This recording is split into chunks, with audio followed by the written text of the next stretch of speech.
Katie, a control freak with a heart of gold, and Sloane, a free spirit and man-eater, are excited about their upcoming trip. The plan?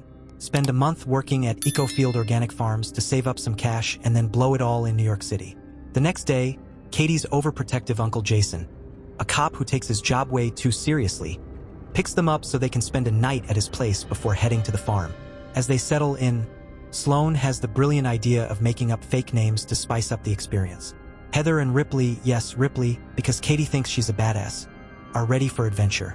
Jason, however, doesn't trust their street smarts and insists on a security code. A different word each day, in alphabetical order. The code of the day is Apple. Spoiler, this idea saves lives. The next morning, Jason drops the girls off at the bus station, but true to every kidnapping movie, they decide to stop at a cafe. There, they meet two charming brothers, Jed and Lucas, who offer them a ride to the farm. Katie smells trouble, but Sloane, with her talent for bad decisions, convinces her friend to accept. What could possibly go wrong? Well, everything. On the way, they realize the car is going way off course. When they finally reach their destination, a suspicious woman welcomes them with free tea and pie. Nothing screams danger louder than free food from strangers, but since they clearly haven't seen enough horror movies, they accept it. The result? They pass out instantly. They wake up chained in the middle of the forest. Welcome to rural hell. The girls quickly realize they've fallen into a human trafficking ring and that their only chance of survival is to actually use their brains, which, let's be honest, hasn't really been happening so far. The villain of the operation, Boris, grabs Katie's phone and discovers the security code. But is he an idiot or what? By the time he realizes Apple isn't a cute couple's nickname but actually a cry for help, it's already too late. Meanwhile, the town sheriff, a certified piece of garbage, arrives to welcome the captives in a way that should send him straight to hell. As Sloane tries to comfort Katie after their encounter with the badge-wearing monster, Jason starts sensing that something is off. Katie sent the same security code twice. What are the chances that his meticulous, borderline neurotic niece would make such a basic mistake? Exactly 0. Sloane is about to experience pure horror. A new client, let's call him Scruffy Psycho, picks her and takes her to a trailer. As expected, he's no gentleman. But if that wasn't bad enough, the next visitor is even worse. What did he do to Sloane? Best not to know.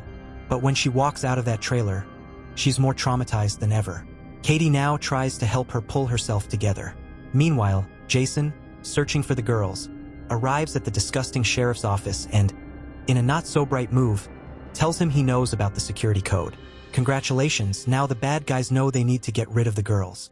Back at the hideout, Boris orders Jed to finish off Katie and Sloane and dispose of their bodies before the FBI comes snooping. The problem? Katie, who had been the least impulsive of the two, was overhearing everything. Time to stop being the goody-two-shoes nerd and channel her inner final girl. If it were me in this situation, I wouldn't have accepted a shady tea or gotten into a stranger's car in the first place. But since they made those mistakes, at least now they have a chance to strike back. One interesting thing here is how this story resembles that movie, where two girls also fall into a criminal trap but use their intelligence and thirst for revenge to turn the tables. Now, a question for you all. If you were in Katie and Sloane's shoes, what would be your escape and revenge plan? Get creative and drop your answers in the comments. Uncle Jason, the FBI agent more stubborn than a bulldog with a bone, decides to return to the cafe where he last left Katie and Sloane. He questions the barista who, luckily or maybe just eager to be featured on Dateline, remembers the truck the girls were taken in. Meanwhile, at the hideout, Katie tells Sloane that the kidnappers are planning to kill them, just as the villains arrive with none other than Scruffy Guy. Of course, the thugs underestimate the girls, leaving only the scruffy-looking guy to guard them. Big mistake. Katie uses her charm to seduce him, and just when he least expects it, she rips his throat out with her teeth. Yep, folks, she goes full-on werewolf and takes him out right then and there. With the coast clear, they break free, and to make things even worse for the bad guys, by the time the sheriff arrives, the girls have already stolen his car and are headed to town to stock up at the hardware store. Now they're out for revenge. They ask the cashier about Boris, the guy with the blue truck. The clerk, probably lonely and loving the gossip, spills everything. Meanwhile, across town, Jason continues his investigation and goes to the insurance office, making up a story about an accident involving a blue truck to find out who owns it. Boris, the same guy Katie and Sloane are already hunting. The girls get there first and start pelting him with nail-covered tennis balls. Realizing things aren't looking great for him, Boris tries to bribe them, but he should have known that money doesn't buy revenge. Before he can say another word, the girls improvise a spear and perform a very unconventional surgical procedure on him. Just as Uncle Jason arrives, Boris is already on his way to the afterlife. Then, the sheriff, the one who was supposed to protect the town, reveals he's actually a scumbag who's been in on the crimes all along. He tries to take Jason out, but in the meantime, Katie and Sloane reach the town church, where we finally discover that the feared pig masked man is actually the local priest. Sloane, who's been waiting for this moment, faces her abuser and, together with Katie, performs a very hands-on exorcism, but without holy water. But the revenge doesn't stop there. When they get out of the car, we see the priest was tied up in the trunk the whole time. As the cherry on top, they douse him in gasoline and light a match. While the girls are on a roll, poor Uncle Jason is now the sheriff's hostage, and things get even worse when 2 new victims are kidnapped. But who would have thought Katie and Sloane would now be the town's superheroes? They arrive just in time, tie up the sheriff, and play a little game of Russian roulette with him. With a twist, only they get to pull the trigger.